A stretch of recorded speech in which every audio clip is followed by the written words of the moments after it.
बिस्मिल्लाहि अर्रहमानिर्रहीम। अस्सलामु अलैकुम वरहमतुल्लाहि वबरकातुहू। हज़रत आदम अलैहिस्सलाम का दुनिया में आना।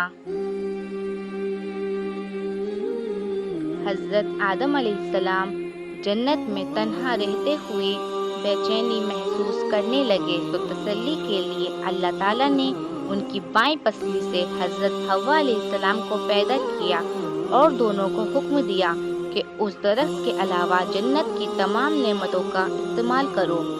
शैतान ने वसवसा डालकर बहकाया कि उस दरख्त की खसूसियत ये है कि उसका फल खाने के बाद तुम हमेशा जन्नत में रहोगे। चुनांचा शैतान के धोखे में आकर उन्होंने उस दरख्त का फल खा लिया। अल्लाह ताला ने उस गलती की वजह से जन्नत का लिबास उतार कर दोनों को दुनिया में भेज दिया।